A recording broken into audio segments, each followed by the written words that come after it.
Hello and welcome to Hope University's online workshop version of our credit and debt class. Now this class is going to cover the basics of credit, help you understand kind of how it works, and also what to do if maybe you, like many people, have run into some trouble with your credit, how to address that, and also on the matter of debt, how we can avoid it and eliminate it as quickly as possible if we have some of it. So hopefully there will be some tools in this discussion that you'll be able to use or add to what you know already. So let's get started. First off, it would be good to think about why it is so important to talk about this issue of credit and debt. A 2011 survey by debt counselors found out some kind of disturbing statistics. For one thing, they found 42% of those that were seeking debt help had been prescribed medications by their doctors to help them to cope with the stress and the anxiety that they faced in relation to the debt they had incurred. 78% of the couples involved said that this debt affected their relationships negatively, adversely in some way. So obviously, the issue of credit and debt goes much deeper than just a financial or a mathematical issue. No matter how we may have entered into this realm of credit and debt, for most people, these things come with a measure of anxiety. So hopefully by our discussion, we'll be able to work past some of that anxiety and really put the focus on the practical solutions, the things that we can do, especially if we are feeling overwhelmed by our debt. So our objectives today are to define and discuss credit reports, credit cards, and how to deal with debt. So first of all, let's make sure we understand what credit actually is. Now, credit is an arrangement with a bank or a credit company for deferred payment of a purchase. In other words, it's a way of putting off paying for something that you're receiving right now. Or more simply put, a credit is a loan. For example, if you want to buy a house or a car, you go out and you secure a loan on credit. If you buy something with your credit card, of course, you're borrowing money to do that. So the amount you borrow comes with an understanding between you and the lender that you can afford the payments and you will pay that back over a period of time. But the amount of credit that you can receive depends on a number of important factors. For instance, your current income will affect it, how long you've been out in the working world, the size of your down payment on whatever you're purchasing. All of these things are factors that will affect the amount of credit you might be able to receive. And one of the most important and telling factors for deciding how much credit you can receive is the state of your credit report. You want to think of your credit report as kind of your financial report card. Having a good credit report is a lot like having all A's on your report card. Everybody's willing to trust you with their money and loans because you have this good grade. But having a bad credit report is like having a few F's. Creditors and those who might be loaning to you can't help but wonder, are you going to be capable of paying back those loans? Actually, your credit report is what holds all the information that is used in a complex mathematical way to build your credit score.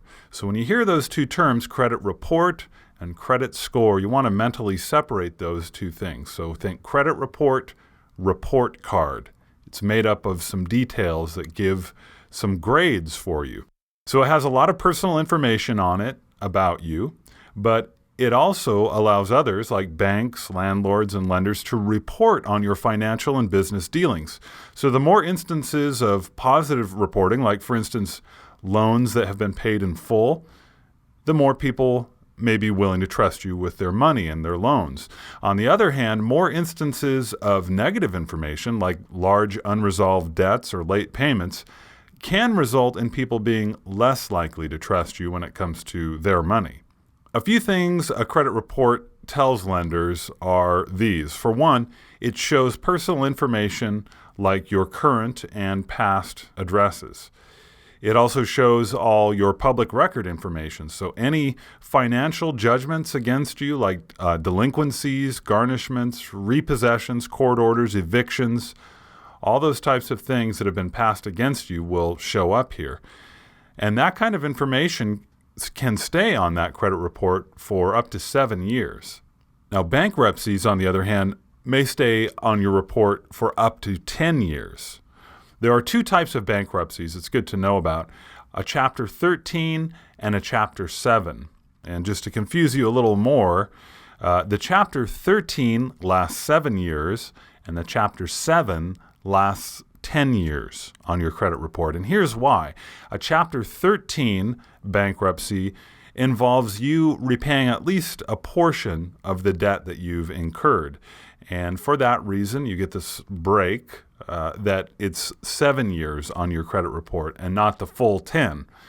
And that's what happens with a Chapter 7 bankruptcy. It's on your credit report for a full 10 years because you're not repaying any of the debt that was incurred in that. Both of these still are somewhat of a general rule. Some individuals may be able to find loopholes, but these things are generally true. A Chapter 13 bankruptcy, 7 years. Chapter 7 bankruptcy, 10 years. Now, the next part of your credit report is where you will find any negative reports from other people.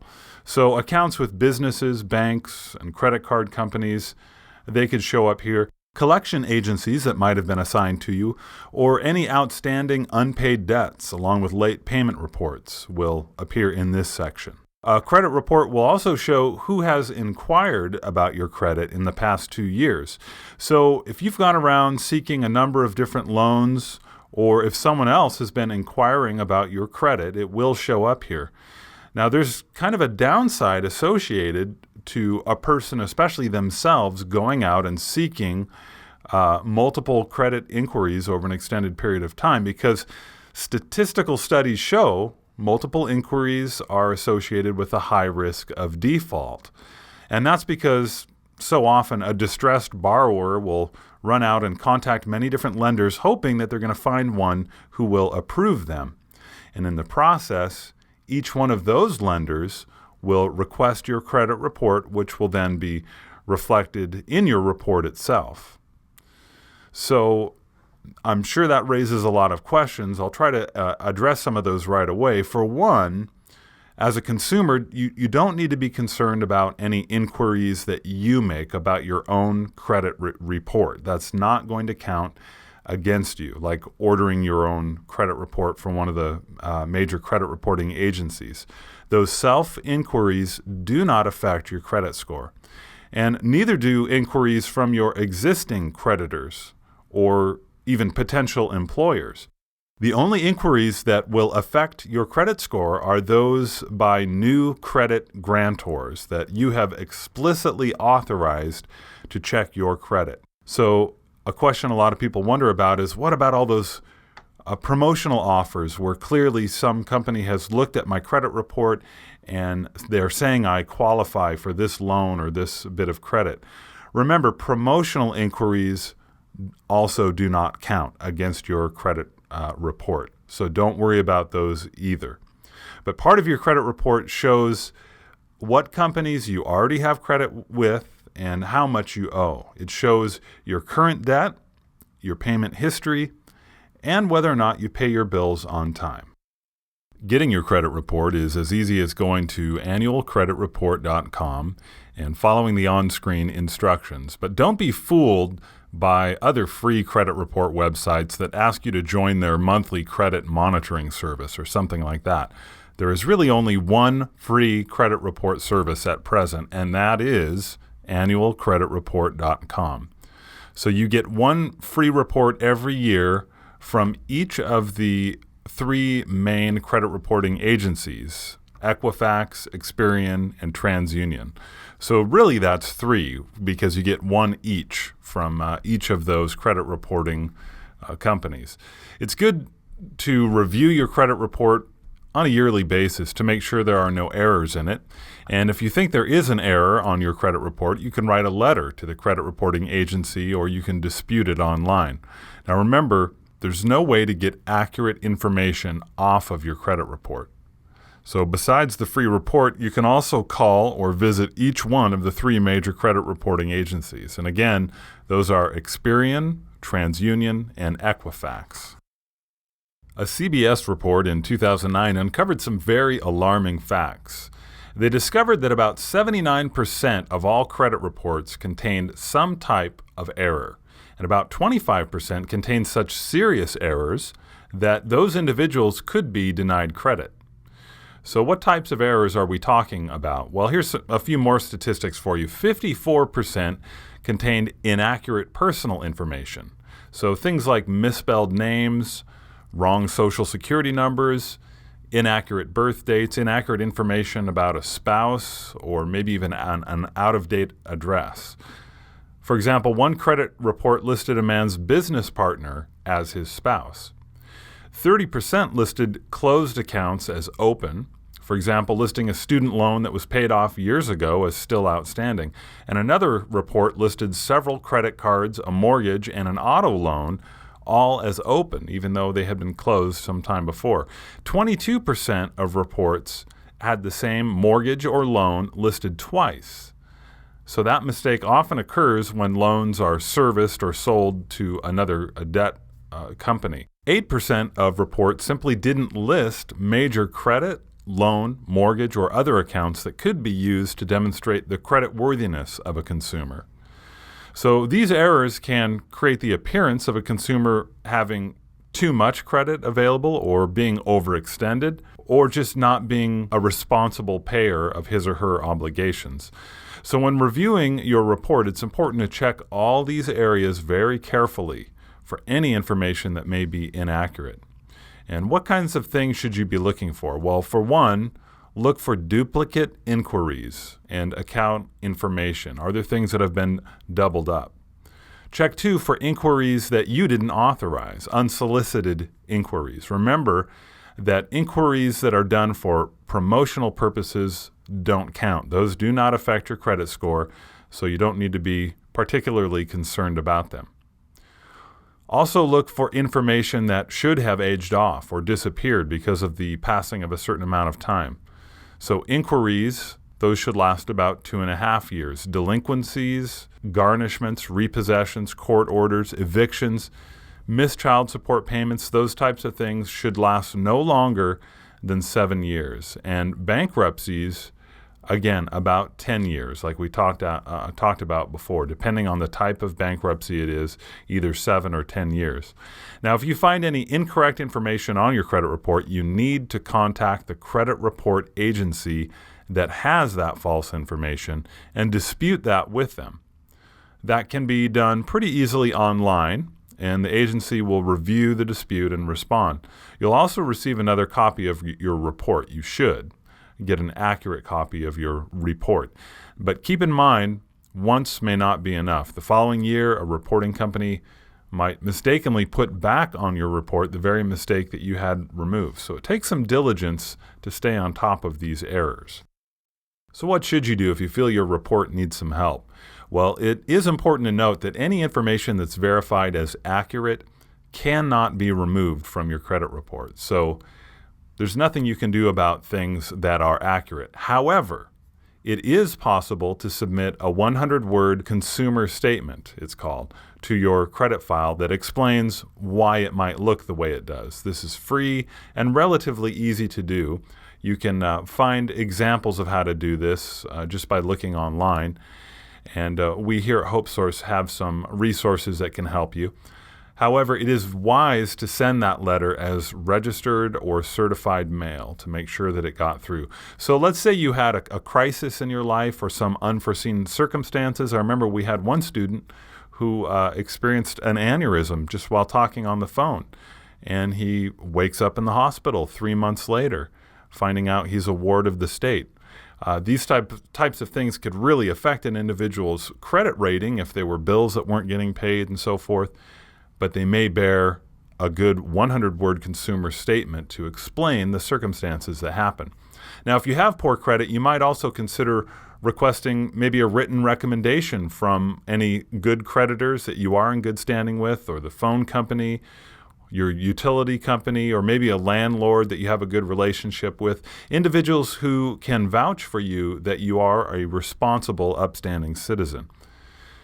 If there is negative reporting, you can even contact and ask those who reported it to adjust the way they worded that report. So things like seriously late payments could be changed to slow payment, things like that. Such requests of your creditors could be very helpful in improving your credit. So clearly, there's a lot of personal information about you that's held in that credit report, your credit report card, so to speak. Your past residences, how much debt you have, who else has looked at your report, and any negative things like late payments, financial judgments, bankruptcies, all these things. But it's pretty clear at this point why it's important for you to know what's in your credit report to help you to be credit conscious. A good credit report matters because it is a public document that lenders, landlords, and employers rely on to tell them that you are responsible with your finances. Let's consider each of these and what it is that they're looking at. For instance, lenders. They use that credit report to assess the risks in loaning you money in the first place. So having good credit could save you an average of about 3.5% on, for instance, a total car purchase, because the lower interest rate they give you comes from you having good credit. Banks make their decisions to give out credit cards, business loans, and mortgages based on a person's credit report. And with student loans, the difference is not just in the interest rate you'll get, but it could be the difference of whether or not you're approved or denied altogether for that loan. Then too, if you'll need a medical procedure in the future and you have good credit, you might be given the option of making payments to the hospital rather than facing the difficulty of paying for a very expensive procedure in full up front. Now, landlords also want to see that credit report for a few different reasons. They want to see, number one, do you have some evictions? And if so, why? Did you have a problem making late payments to a previous landlord? And they're going to find out from all the personal information in there if you were honest about your past residences. Employers often request that credit report to see how responsible you are at paying your bills and handling money. Now, not all employers ask for a credit report, but in a recent survey, about 60% of companies reported doing credit checks before hiring employees. So apparently, this pre-hire screening is becoming a lot more common, and especially in jobs that require you to handle the company's money. They want to know that they can trust you with that money. Insurance companies, too, have started requesting your credit report before insuring you, and about half of them even use that credit report to help them assess the rates that they're going to charge you. So for these and many other reasons, good credit is very important. It affects all these things: loans for higher education, how we pay for medical procedures, things involving insurance, all these things. But one thing to be aware of is that you have to give permission before someone else can access your credit report. So think of it this way: just like you didn't want your report card to reach home for mom and dad to see before you knew what was on there, you want to know ahead of time what these individuals are going to see when they look at your credit report. And number one, most important, you want to be sure that it's accurate because it's going to affect all these different areas of your life. So what we're going to talk about now is how this will all affect your credit score and what a credit score really is. Now, we've talked about a credit report and how that's much like a report card. Now we're going to talk about your credit score.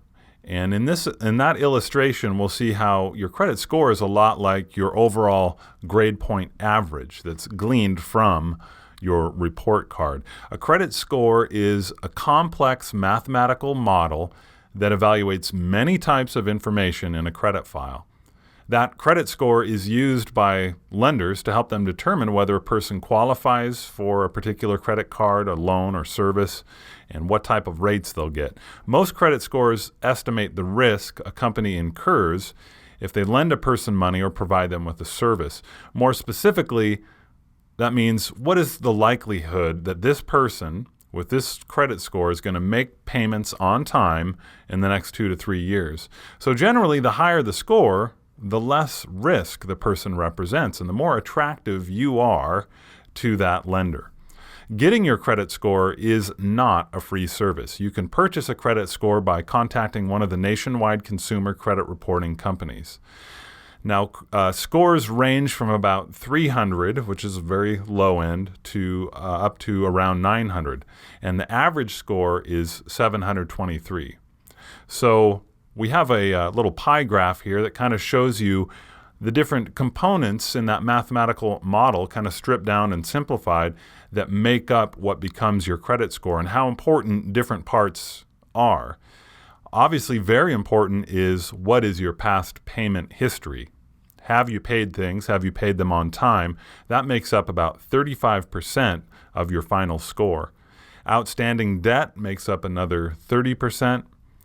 The amount of time that you've actually had credit makes up 15%. So the longer you've had credit and been doing a good job, that increases that percentage. New applications for credit, about 10% of your score is made up of that.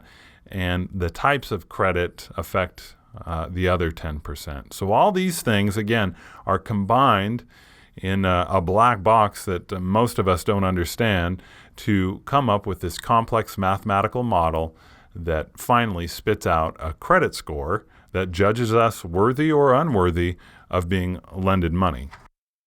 Now, your credit score is directly linked to your credit report. So to maintain and raise your credit score, be sure you pay your bills on time. Review your credit report yearly. Make sure there's no mistakes on there. And try to limit your outstanding debt. Now, don't forget that you can make a consumer statement and ask companies that have reported on you to change the wording of their report. A credit card can be a great financial tool. It can be more convenient to use and to carry than cash, and it offers valuable consumer protections under federal law. Two types of protection that it can offer you are fraud protection and unfair billing practices protection. Now, fraud protection means that you don't have to pay for charges that you did not make on your card. So suppose a thief goes through your trash and they find your credit card number and they charge a number of things to your credit card. Now, when you get your bill and you're shocked by all these crazy charges and you immediately run and call your credit card company and you report those, by law, once you report the loss or the theft, you have no further responsibility for unauthorized charges.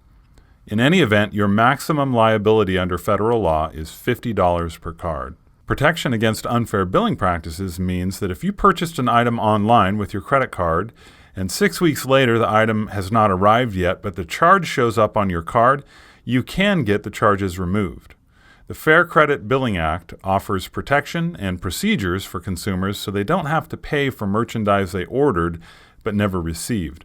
So if this happens to you, contact your credit card agency right away, and they can help you settle the issue.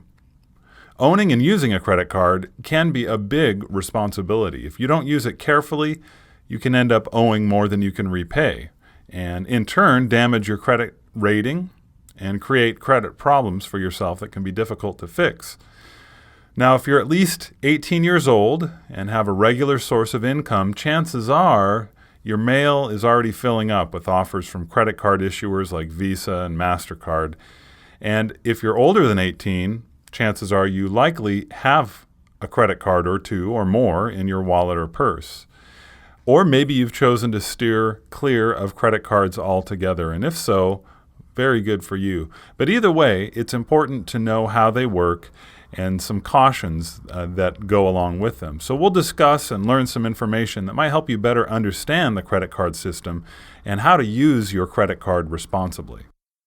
So now that we've discussed a little bit some of the benefits of credit cards, it's important that we talk about the downside. Of course, credit card companies are in the business to make money, and they make that money in a number of ways. Here are 4 of the main ways. For one thing, of course, they charge cardholders interest on whatever balance they carry from month to month. So if the card's not paid within the grace period, there will be interest to pay on that, and that's where they get a good chunk of their money. Some credit card companies also charge cardholders an annual fee for having an account with them. So there's another place they make some money. And then they may charge penalty fees. Most of them do. So things like late payments, cash advances, etc., you're going to pay a penalty for that. For example, the credit limit of a credit card is the maximum amount of money that a bank or credit card company is going to extend to a customer. So if you charge over that limit, credit card companies will charge you a penalty fee for every month that you're over that limit. So by knowing your credit limit, of course, you can prevent being charged these extra fees and save money by not crossing over that line.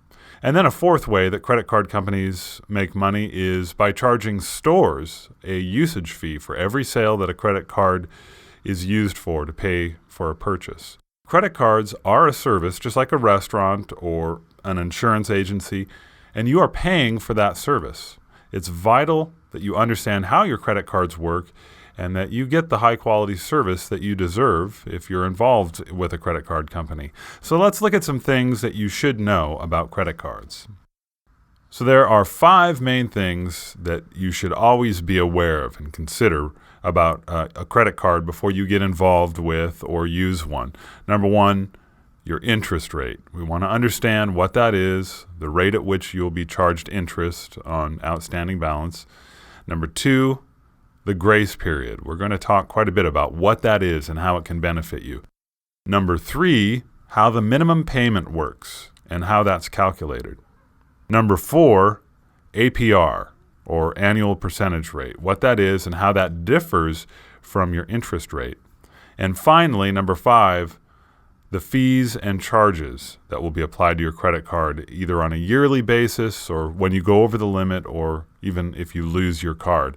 All this information can be found in the fine print of your credit statement or in the offer for a new credit card. So we're going to go ahead and look at each of these in more depth.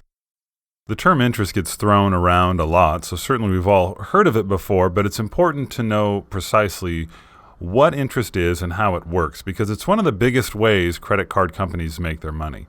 So simply put, interest is the price that you pay for borrowing money.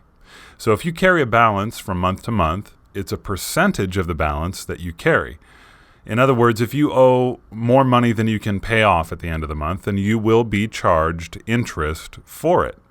Now that percentage is applied on an annual basis, however. So when you hear terms like 20% annual interest rate, that means your monthly interest rate will be 1/12 of that 20%, or 2.4% of the balance. Let's say you carry a balance of exactly $100 for a year with an annual interest rate of 20%. If your balance didn't change at all during that year and you could pay only the interest, then you'd end up paying $20 for the whole year for borrowing that $100. Usually, however, how much you pay in interest is more complicated because your balance invariably fluctuates from month to month. So figuring out the real monthly cost of your interest involves some pretty complicated math that we're not going to get into at this moment. Like the difference between daily and monthly accrual. These numbers can kind of get complicated quickly, and we don't want to get bogged down with that. The easiest way to see the real cost of interest is by looking at and understanding how the minimum payment works. So we'll get into that in a moment, but first, while we're on the subject of interest, there's one thing that we need to really take notice of.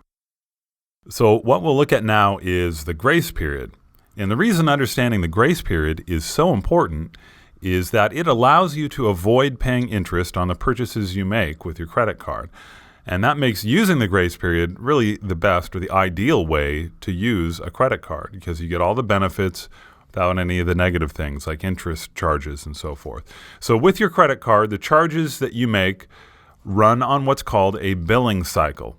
And in the billing cycle, there's a cutoff date for charges each month for that month's statement. In our example here, the cutoff is the 5th of each month. So any charges you make to your credit card between the 5th of one month and the 5th of the next, those are what will appear on your statement.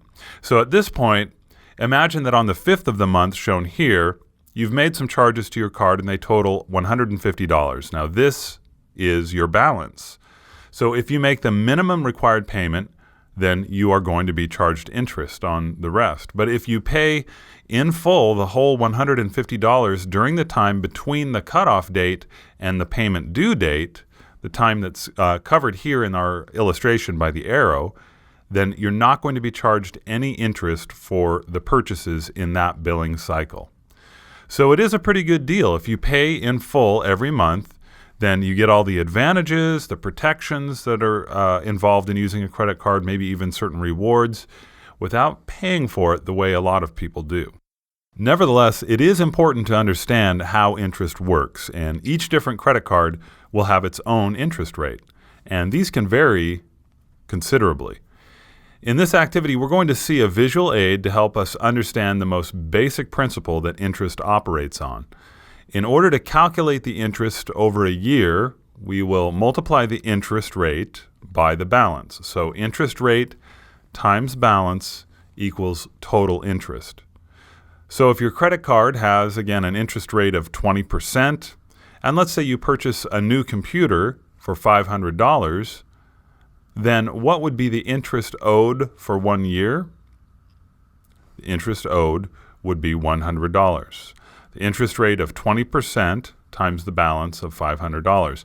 As you can see in this example, for every year that $500 balance is carried on the card, it's going to cost you $100 in interest. But this is a very simplified and stripped down version of how this works, and it would only work if your balance always stayed the same. So in the next slide, we'll see how the minimum payment figures into the real cost of interest. Again, the minimum monthly payment is the smallest amount you can pay and still be a card holder in good standing. The minimum payment amount on a card is established when the card is issued. The important part here is this: the more money you owe, or the higher your monthly balance, the higher your minimum payment will be.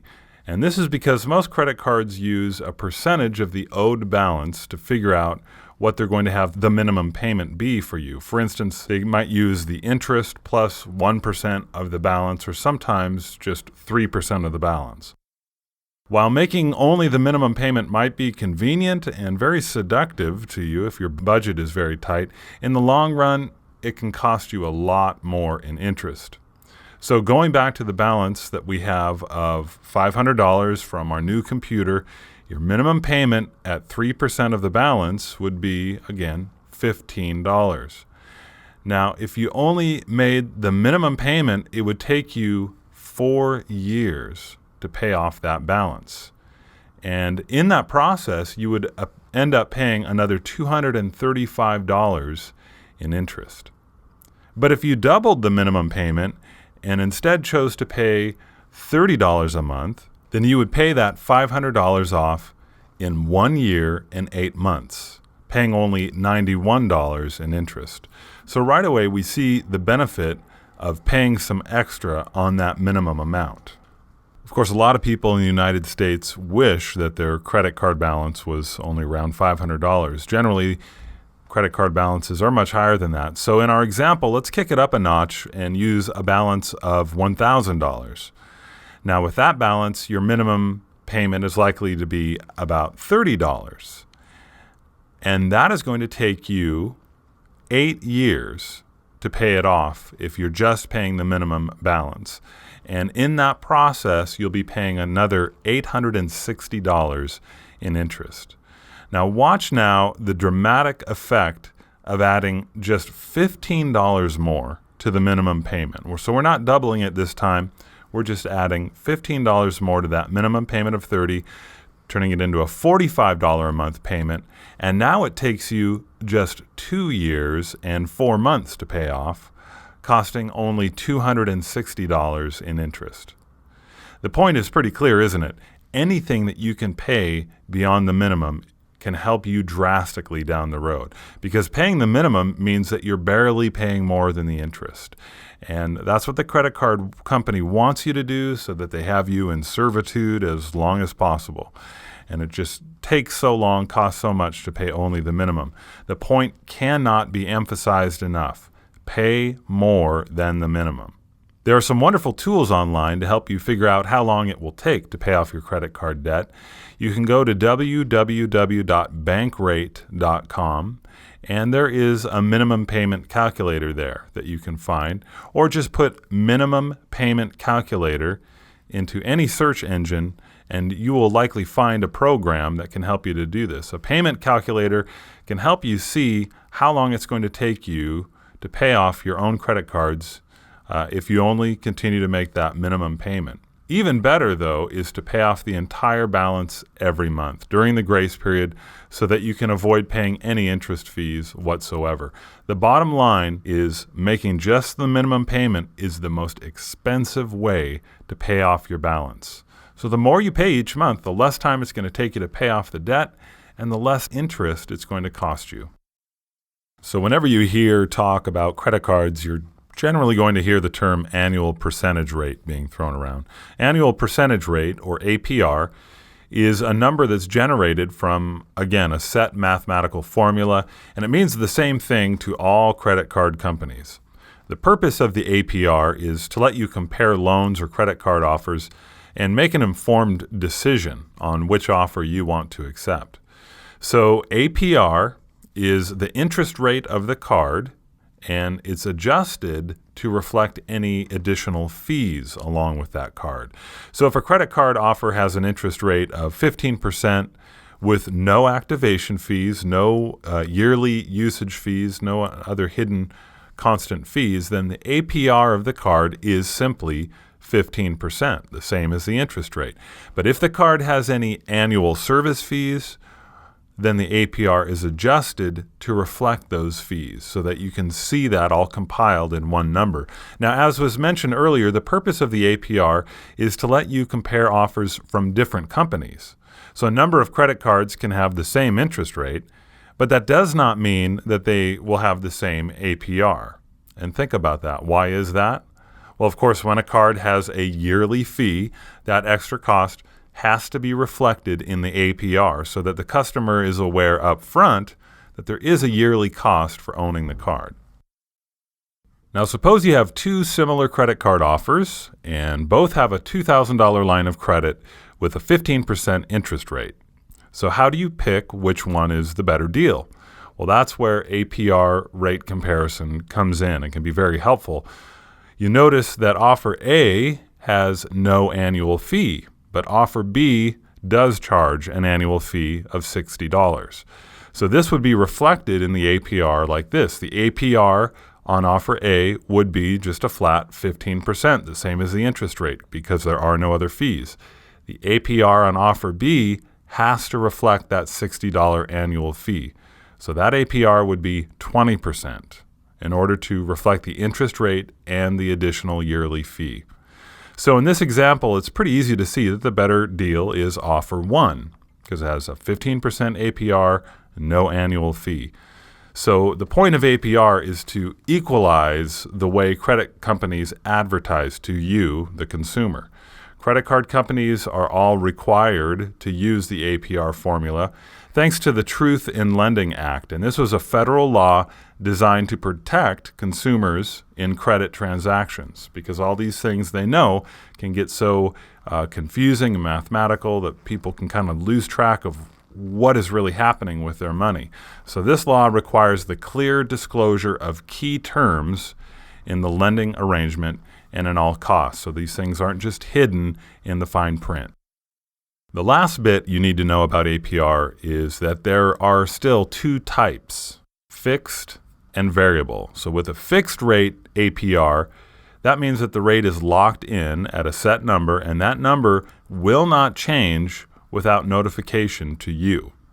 So that makes it very necessary to pay careful attention to any communications that you get from your existing creditors, because a notice of APR change could be sent to you, and if you just didn't read it, well then the onus is on you. With a variable rate APR, the interest can change from month to month, depending on the prime rate set by the Federal Reserve. With a variable rate card, your interest rate can do this. It can change without any notification to you, although it does do so based on a strict set of guidelines. There are laws that they have to adhere to. But offers for variable rate cards are a lot more common because, again, they can make them look much more seductive. For example, when a credit card offers a 0% rate for a fixed time, it's most likely a variable rate card. And as soon as that initial period is over, the rate can and likely will rise without any notification to you. And that's completely legal for them to do that because you signed up for a variable rate card. Okay, so now we understand how interest works and how these credit card companies and banks make money off of interest, but we're going to talk about some other fees that can be associated with your account that can also bring in some revenue for them. One fee that's often assessed is an activation fee. And sometimes these fees are dressed up and called other things, but especially on low credit limit cards, these fees could be near or over $100. One bank in Texas, for instance, offers a credit card with just a $300 limit, but they charge $95 up front as a processing fee. Another example that made it into the news recently was a lady who opened a $250 line of credit and was immediately charged $170 up front as a processing or activation fee. That's well over half her credit limit right there. And so not realizing that, she immediately exceeded her limit with her first purchase and was charged over limit fees on top of it because she didn't realize how that activation fee had been applied to her account. So again, it's very important to look at that fine print. Another example of a service fee is the annual cardholder fee. And that's a yearly fee that can be charged to you by the bank just for the purpose of keeping your account open and active. So fair enough, they are going to charge you to do business with them. But in addition to charging a yearly fee for having a card, often companies will try and get you to pay them if they feel you aren't using your card enough. So they used to have what are called inactivity fees. And technically, thanks to a recent law called the Card Act, inactivity fees are illegal. However, watch out because the credit card companies kind of figured out a way to go around this law. They simply changed the way that the charges are applied and call these fees something else. They have what is called a use reward, but the end result is the same. You pay them more money. You see, they have worked out the inactivity fee so that they can charge an excessive fee if you don't spend X number of dollars over the next year. So they work it into your yearly fee in that way. Another service fee is the lost card replacement fee. And again, this is one that makes sense. Many times your first lost card will be free to replace it, but then subsequently they start charging you $5 or $10 a pop. Now, another fee that has recently seen a 50% increase in price is the foreign transaction fee. So that means if you use your card in another country, you might be charged an extra 2 to 5%. So it's something to watch out for if you're doing business online, let's say with like a tailor in China or something like that. When you buy things over the internet, if you use your card, you could be paying that foreign transaction fee. A nice way around that is to just use PayPal because all the fees are very upfront wherever you're paying with someone who accepts PayPal as a proper form of transaction. So let's talk a little bit more about violating agreement fees. Now, when you apply for and receive a credit card, remember you're entering into an agreement with this company, and that agreement has definite terms that are spelled out in the large and fine print. So you're agreeing to things like paying interest on your monthly balance, whether or not you have to pay a yearly fee, and by what date you have to pay that bill each month, and what your limit is, how much money the company is going to allow you to borrow at any time. Now, when it comes to late payment fees, some banks might wait a few days before they charge you, but many impose that fee at midnight the day the payment was due. So it's not something you ever want to procrastinate about. Sometimes those fees aren't too much, maybe $10 or $15, but others might charge a percentage of your overall balance due, maybe 5% of the minimum payment due. If you're carrying a large balance on your account, that 5% could be pretty significant. So to avoid late fees, make sure you mail that payment as soon as possible at the end of the billing cycle in order to avoid any possible delays in postage. Now, if you pay your bill at the bank's branch or at an ATM, you might be thinking, well, that will go through electronically right then or within a few hours. But watch out, because sometimes payments that are made at the branch or at an ATM are not credited for a few days. There's no telling for sure just how quickly that will happen. So again, stay ahead of it. Make sure that you well ahead of time send in that payment, because remember, it's not just about avoiding these late fees and so forth, but it can affect that credit report and that credit score. You want to keep a nice, clean credit report that will positively affect your future. So speaking and thinking about the future, when we talk about these late fees and so forth, you might wonder just how much can those things bite you? Well, we're going to discuss that with this next slide. Let's look now at a graphic depiction of what spending over the limit could look like just over one weekend. But first, consider this. According to USA Today research, in 2009, banks generated about $38.5 billion just from this one thing, from overdraft and insufficient fund fees. So these overdraft and NSF fees basically follow the same concept as over-limit fees. When you use a card to pay either credit or debit, it is possible to exceed the amount of money that you have available in your account and then get charged a number of fees in a single day. Now, as we go through the slides, you'll see just how important it is, why you'll want to be so very careful, because this is very real how this could happen. Let's say you have a $500 limit on your credit card and you exceed that limit by $1. So now the transaction goes through and the card company charges you an over-limit fee of, let's say, $35. And this is a very common amount. So this is not an exaggeration. So right away, that brings your new total to $536. Well, if you don't realize this, you're not knowing that you're going above and beyond your limit, maybe you go to fill your car with $20 in gas. What happens?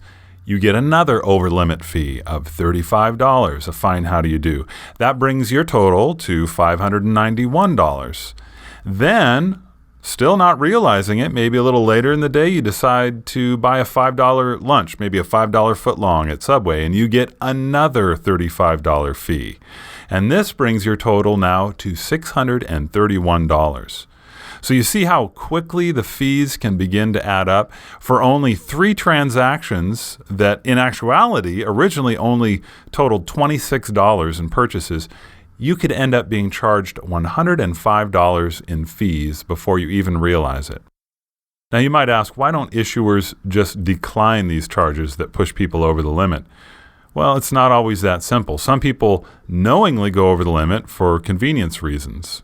Credit card companies may also worry that if they decline transactions, they could strand a customer in an emergency and have to deal with litigation in that regard, or severely embarrass a customer at the point of sale. So think about for yourself what you can do to protect yourself from over-limit fees. Just a few simple tips to help you not go over your limit. Of course, number one, you want to monitor your spending very closely. If you have to do that by writing it down in a spending journal or just checking it frequently online, this is a very good idea. Make the limit your limit and do not allow an over-limit fee to pile up on you. Also, you can sign up for free email or text message alerts for when you're close to your limit. Finally, you can contact your credit card company and sign up to have your card declined if you don't have enough available credit to make a purchase. That's free, and companies are required to allow you to set it up if you choose. So the potential clearly is there for some embarrassment if this was to happen, but some people choose embarrassment over high fees that they could incur if this were to happen. So if it's worth it to you, give them a call and set that up. Being credit-wise is pretty simple. First of all, be sure that you understand the terms of your credit cards. Take the time to read the fine print and know what the APR is, know what fees might be involved. And do what you can to protect yourself. Do not leave credit card receipts out in the open or where someone else might be able to get a hold of them. Check your statement every month. Make sure there are no erroneous charges on there. And if you do see something suspicious, call the credit card company right away and try to deal with that. If you receive any unsolicited, pre-approved credit card solicitations, before you throw them away, be sure to tear them up, maybe even put them through a shredder so no one else can get a hold of them and finish that application and try to take over that credit card. One woman who came to one of our classes even suggested after tearing it up and putting it in the garbage, to put nasty food garbage on top of it to deter scammers even that much more. And do what you can to keep organized. Put your issuer's phone numbers in a file somewhere that you can get to in case you lose your card. You'll know where to get that phone number very quickly. And do not give out your account number over the phone to some caller that you're not familiar with. If someone calls and they're claiming to be your credit card company and telling you that you need to verify the number by giving it back to them, sometimes they'll even give you the first few numbers to try to convince you that they're legitimate. Don't get suckered into that. If you're concerned, just hang up, go get that number for your credit card company, and call them back yourself from their national number. That way you can be sure that the ones you're talking to are really representatives of that company. Remember, if you get in over your head, just call your creditors and make arrangements, discuss matters with them. They want you as a customer, so make them work for it. So now we've discussed what a credit report is. We've talked about credit cards, how they work, some fees to be cautious about, and some good ways to pay them off as quickly as possible. Now we're going to talk specifically about debt. So this can involve credit cards or really any type of debt. We're going to talk about some good suggestions to help us, especially if we're feeling overwhelmed, to dig ourselves out of that. Listed here on this slide are some ways that we're going to talk about to assist you in getting yourself out of debt. And it starts, of course, with making a plan, especially as a family, sitting down and talking about, okay, what are we going to do to get out of this debt? Not just deal with it, but to actually strive to get out from under it. So we'll talk about how consolidating your debt in one place can be helpful. The stepladder method of paying off debts, and we'll explain that in detail so it makes sense. But it's a very interesting and powerful tool in your arsenal against debt. And also the possibility of seeking outside help. Where are some good resources to do that? So we'll go into more depth on all these things, but we just want you to know if you are struggling with debt, you are not alone. The average American family, back in 2010, it was reported in the U.S., had an average of over $14,000 of credit card debt. The average American family that owned credit cards had this kind of debt. So hopefully you have less than that, but whatever is your situation, you know others are dealing with this too. And according to medical research, it affects people pretty seriously. It can lead to stress-related illnesses like ulcers, migraines, anxiety attacks, all these things. So whatever you can do as a family to work at paying down and eliminating your debt is going to improve your quality of life. And that's really what we want for you. So what's involved in making a plan? Well, first up is creating a budget to get a good snapshot of what's going on with your finances. And if you've been having difficulty doing that, please remember, HopeSource does offer a Managing Your Money workshop. It's free to attend, and we talk about how to put together a budget and work on a spending diary and things like that. But however you choose to do it, it is essential to do this step.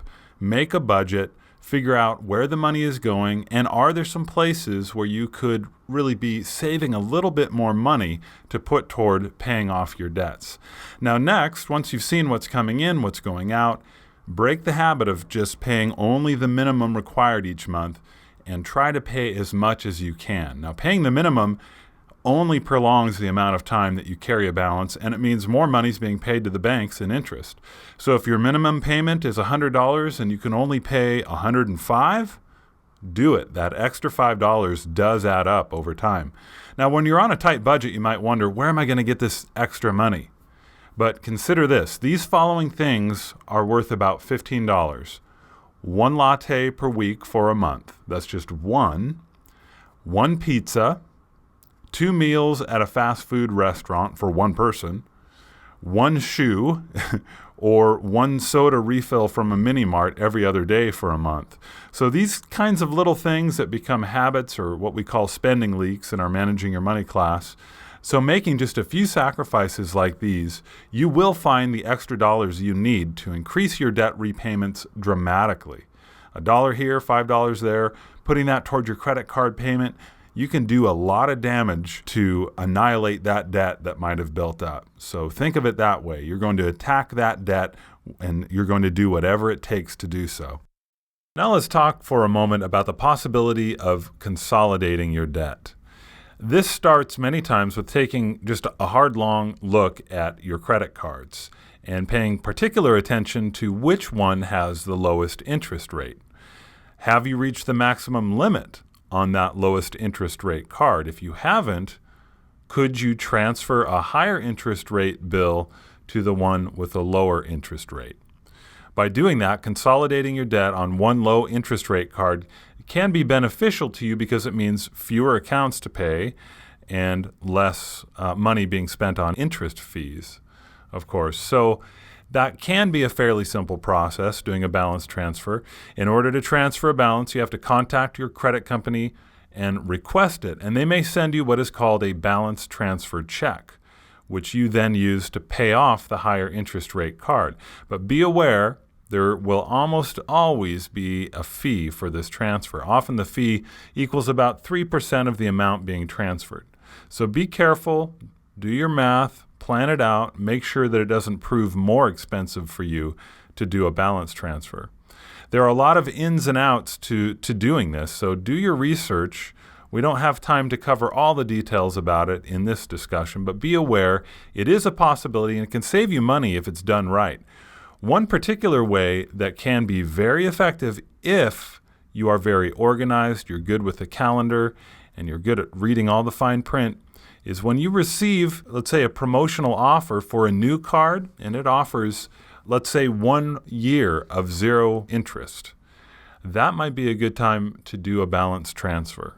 Transfer all your cards onto it if you're able to, if it offers you enough of a limit, and then pay attention to can you get those paid off in that year while you're having 0% interest.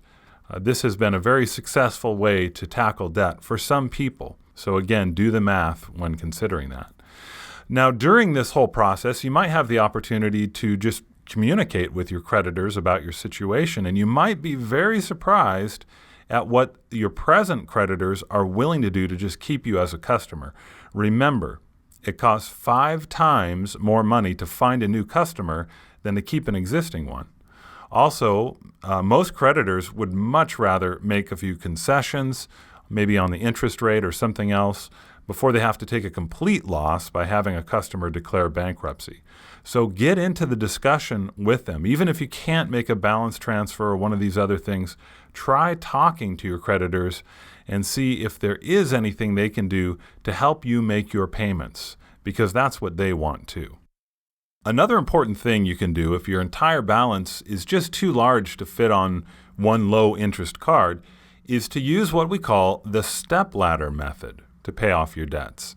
The stepladder method is as follows. You take all your credit cards and you pay the minimum amounts due on all of them except for one. On that one card, what you're going to try to do is pay as much as you can afford and pay that off as quickly as possible. Instead of, whenever you have some extra money, trying to distribute it out across various cards, you're going to use whatever extra money you have to attack just one of those cards until that balance reaches 0 and you can get rid of the bill altogether. Then you move on to the next with that same aggressive repayment plan. Now, how you choose which one to pay on is up to you, but the professional recommendation is pay on the one with the highest interest rate first. So by doing that, you will end up paying less in interest fees and save more money. But for some people with numerous cards, another variation of this is to pay off the one with the lowest balance first, with the idea being that you're able to get rid of this one card more quickly, and then you get the added psychological boost and stress relief because this payment gets eliminated, you feel the progress, and then you can start putting all that money on the next card. For most people that have had good success doing this, that has been the method that has worked for them. And thus the stepladder idea to these payments, that you're starting low on the lowest card and working your way up, paying off the higher ones as you go.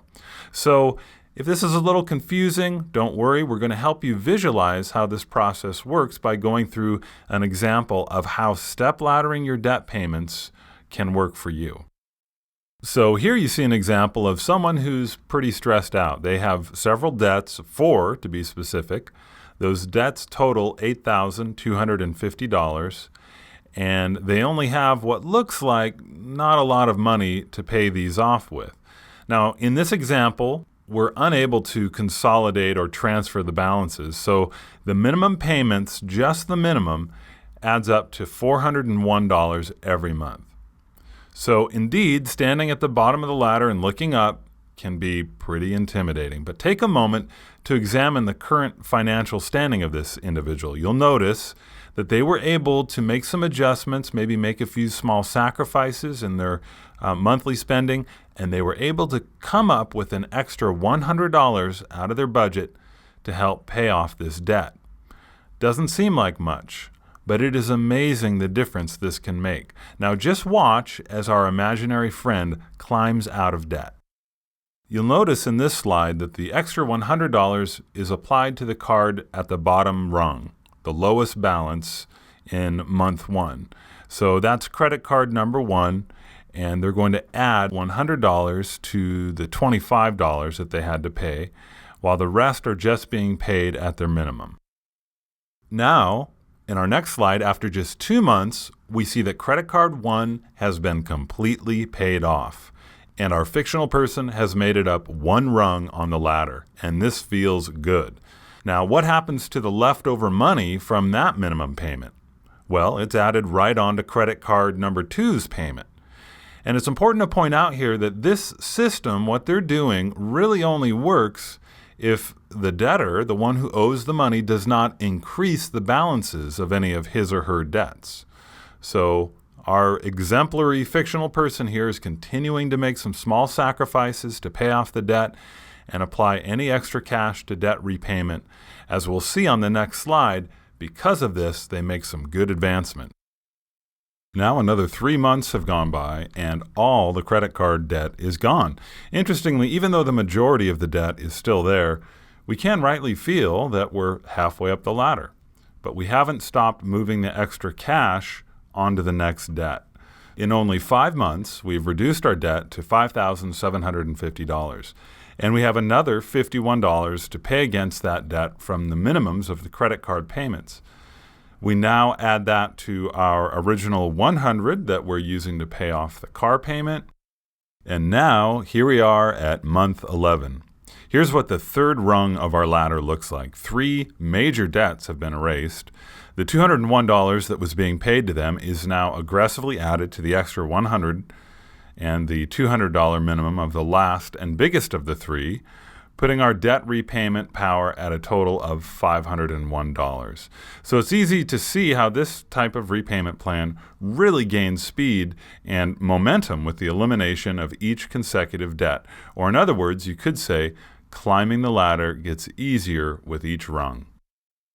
So here we are, less than a year and a half since we began, and our imaginary friend is debt-free. They have a whole $501 per month that they could put into a bank or invest or save for something special, maybe put toward a nicer apartment, or just generally make their life much easier. But how good it feels to make it to the top of the ladder and get out of debt. Of course, in this example, we didn't factor in the interest that would be charged on these balances, so the real amount of time that would be taken would probably be a little longer, but it does demonstrate quite nicely just how effective this plan is, how well it can work. In fact, if we were to factor in even a low interest rate and then make only the minimum payments, it would take over 8 years to pay off all this debt. Clearly then, this plan saves a lot of time, saves a lot of stress, and if you ever find yourself in such circumstances for whatever reason, this is a great plan that can really work for just about anyone. So what if you've tried some of these things that we've talked about here? You tried to create a workable budget and stick to it, but just didn't work out, or you can't work out a repayment plan with your creditors, you can't keep track of these bills and they're mounting up, they're becoming overwhelming, you tried the stepladder concept, it just isn't enough, doesn't work. In circumstances like that, it might be a good idea for us to consider seeking some outside help from a credit counseling organization. And many credit counseling organizations are nonprofit and will work with you to solve your financial problems. They're really there to help you. Reputable credit counseling organizations can advise you on managing your money and your debts, and they can help you with some of these things that we talked about, developing a budget, maybe offering free educational materials and workshops, not unlike what Hope Source provides. But sometimes the organizations that do these things are motivated by profit and may be inclined to take advantage of you. So do your research first. Credit counselors should be certified and trained in the areas of consumer credit, money, debt management, and budgeting. These counselors can discuss your entire financial situation with you, and they can help you develop a personalized plan to solve your money problems. Now, an initial counseling session usually takes about an hour, and there's often an offer to follow up with further sessions. So most organizations offer that initial consultation free of charge, and then if we decide to keep going, you can usually expect to pay around $25 for setup and a monthly fee depending on your ability to pay. Now, if your financial problems stem from too much debt or an inability to repay your debts, a credit counseling agency may recommend that you enroll in a debt management plan, or DMP. And a DMP alone is not credit counseling. And these DMPs aren't the perfect fix for everyone. In a debt management plan, you deposit money each month with the credit counseling organization. And then they will use your deposits to pay your unsecured debts like credit card bills, student loans, medical bills, these types of things, according to a payment schedule that the counselor has developed between you and your creditors. Now, your creditors may agree to do things like lower your interest rates or waive certain fees, but check with all your creditors to be sure that they offer the concessions that a credit counseling organization describes to you. A successful DMP requires that you make regular, timely payments, and it can take a while. It could take up to 48 months or more to complete. So ask the credit counselor in your personal situation to estimate how long it's going to take for you to complete the plan. And you may have to agree during that time that you will not apply for or use any additional credit while you participate in the plan. A word of warning on credit counseling services. When you're deciding on which organization to use, be cautious if there are high upfront fees or if they make kind of outlandish promises like we can eliminate your debt for pennies on the dollar, things like that. Also, before enrolling in any financial help plan or DMP, it's good to check with the Better Business Bureau because companies that are not registered with them may not be legitimate, or they may not have the customer's best interests at the forefront. So sign up for one of these plans only after a certified credit counselor has spent time really reviewing your financial situation and has offered you customized advice on managing your money. So to just briefly review all the things that we've talked about today, the best way to get rid of debt is, number one, pay more than minimum payments on any of your credit card debts, your loans, whatever they may be. Those minimum payments are designed to keep you owing for the longest time possible. And number two, if you have several different debt payments that you're involved with, credit cards, loans, whatever it might be, use the stepladder method to attack that debt. And number three, communicate with your creditors. See what they might be willing to do to work with you, because they know getting some money out of you is much better than getting nothing out of you because you're forced to declare bankruptcy. The things we've talked about today are the foundation of credit and debt. Know that your credit history will affect your future and that the better your credit report is, the easier time you're going to have securing loans, finding a place to live, and finding a job. So check out that report, be aware of what's on it, and know what you can do to improve it. Remember that credit cards are tools, and using them responsibly can be a challenge. Read the fine print and understand how your cards work. know what the APR is, the fees, late fees, etc. And once you understand your own credit and start using it wisely, you can create a plan to avoid debt. And if you end up with a little, you know you can make a simple plan to get out of it. We also know that if that doesn't work, we may need to seek help. Paying off debt can be difficult, but if you keep trying, you will be rewarded.